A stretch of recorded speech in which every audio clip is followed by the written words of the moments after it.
ළමයි අහන්නකෝ මම මේ කියන්න හදන්නේ විශේෂ කාරණාවක්. හරිද? ඒක සමහර විට අනාගතයේ ඔයාලට ලොකු අවස්ථාවක් කරගන්න පුළුවන් දෙයක්. හරි? ඒ කියන්නේ සාමාන්‍ය පුතා අපි මේ ගත්තාම මේ දකුණු ආසියාව තුල රටවල් ගොඩක් තියෙනවන්නේ. අපිත් එකක්නේ. එතකොට දකුණු ආසියාවේ රටවල් වල තියෙනවා දැන් ඉතින් දරුණු ගැටලුවක්. දකුණු ආසියාව විතරක් නෙවෙයි මුළු ලෝකෙම. දරුණු ගැටලුවක් තියෙනවා පුතා ජනසංඛ්‍යාව වියපත් වෙන එක. ඒ කියන්නේ වයසට යන එක. මේ අපි කතා කරන්නේ මිනිස්සු සාමාන්‍යයෙන් වයසට යන එක ගැන නෙවෙයි. මිනිස්සු සාමාන්‍යයෙන් වයසට යනවා පුතා. මෙතන අපි මේ වියපත් වීම කියලා කියන්නේ රටේ ඉන්න අනික් වයස් කාණ්ඩ වලට සාපේක්ෂව වියපත් ජනසංඛ්‍යාව වර්ධනය වෙන එක. ඒ කියන්නේ දැන් සාමාන්‍යයෙන් ඔයාලා දන්නා වයස් කාණ්ඩ තුනක් තියෙනවනේ පුතා. බාල්‍ය යැපෙන්නෝ ඉන්නවා, ශ්‍රම බලකායි ඉන්නවා, වයස්ගත යැපෙන්නන් ඉන්නෝනේ. මේකේ වයස්ගත යැපෙන්නෝ ප්‍රමාණය අසීමිත ලෙස වර්ධනය වීම ගැටලුවක්.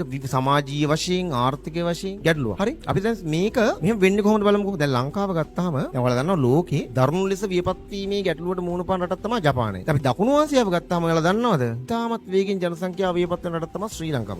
සාමාන්‍යයෙන් කියන ළමයි 2100 වෙද්දී ළමයි 100කට වයසක අය 40ක් 50ක් පමණ වෙනකම් වැඩි වෙනවා කියලා ලංකාවේ. මේක ඉතාමත් දරුණුයි පුතා. දැන් මෙහෙම හිතන්න. දැන් සාමාන්‍යයෙන් මේකට ප්‍රධාන හේතු දෙකක් තියෙනවා. හොඳේ. එකක් තමයි උපත් අනුපාතිකයේ පහළ වැටෙන එක. සාපල්්‍යතාව පහළ වැඩි වීම. සාමාන්‍යයෙන් ලංකාවේ ගත්තාම මුල් කාලේ. ඒ කියන්නේ මීට වසර සාමාන්‍යයෙන් අපි හිතමු 1950ට කලින් වගේ. ඒ කියන්නේ 21 වෙනි සියවසේ මැද භාගයේ වගේ වෙනකන් ලංකාවේ සාමාන්‍යයෙන් කාන්තාවක දරුවෝ 8ක් 9ක් ඇතැම් පවුල් වල ළමයි 12ක් 13ක් 14ක් දක්වා වැඩි වෙනවා. එක කාන්තාව. ඔයාලට ඉන යනවනේ. ආයෙක තමයි. ඒ කියන්නේ සාමාන්‍ය අපිට ඒක දැන් එහෙම කරන්නේ නැහැනේ අපි සාමාන්‍යයෙන්. අද වෙද්දී අපේ කාගේවත් ටාගට් එකක් නැහැනේ පුතා. ළමයි 10ක් 15ක් හදන්නේ. ඔයාලා කාගන්නේ. අන්න එතකොට මෙහිම මේ ළමයි අඩු වෙන්න එක හින්දා මොකද වෙන්නේ? ශ්‍රම බලකායට වාර්ෂිකව එකතු වෙන ප්‍රමාණය අඩු වෙනවා. හැබැයි ශ්‍රම බලකාය ඉන්න කට්ටිය වාර්ෂිකව වයස්ගත යැපෙන්න ප්‍රමාණයට එකතු වෙනවා. ඇයි මේ? ආයු අපේක්ෂාව ඉහළයි. ආයු අපේක්ෂාව ඉහළ ගිහිල්ලානේ තියෙන්නේ. ඇයි ආයු අපේක්ෂාව ඉහළ? රටේ සෞඛ්‍ය ශාස්ත්‍රයේදී පහසුකම් වැඩි.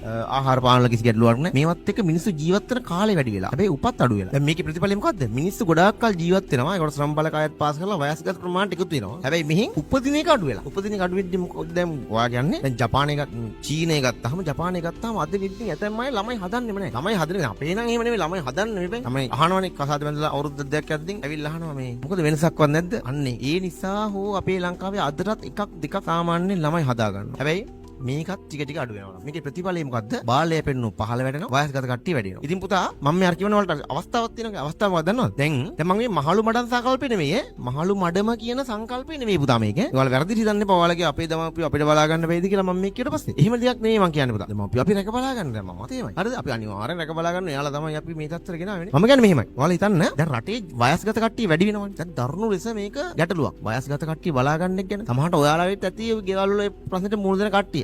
කිරියත්තම දාලා යන්න බෑ. කිරියම්මව දාලා යන්න බෑ. මේ වගේ ප්‍රශ්න වලට මම කියන්නේ දැන් අනාගතේ මේ තත්ත්වය බරපතල වෙනවා පුතා. එතකොට මෙයාලව ආරක්ෂිතව තියලා තියන්න පුළුවන් තැනක්. උදාහරණයක් වශයෙන් ඔයා හිතන්න ඔයාට රට යන්න වෙනවා ළමයි මොකක් හරි විශේෂ ශිෂ්‍යත්වයක් හම්බෙලා. හරි? ඒකට ඔයා රට යන්න ඔයාට මාස 3ක් අම්මායි තාත්තයි හරි පරිස්සමට ආදරණීය ලෙස බලා ගන්න තැනක තියලා යනවා. මෙන්න මෙහෙම තැනක් හදා ගන්න පුළුවන් නම් අපිට අනාගතේ මේවට මාර අවස්ථාවක් එනවා. තේරෙනවද? අන්න ඒකයි මම එහෙම කිව්වේ. හරි? අපි අම්මලා තාත්තලා අනිවාර්යෙන් ආදරේ. එයාලා තමයි මේ ලෝකේ. එයාලා තමයි අපි මේ තත්ත්වෙට ගෙන. අපි බලමු ඉස්සරහට.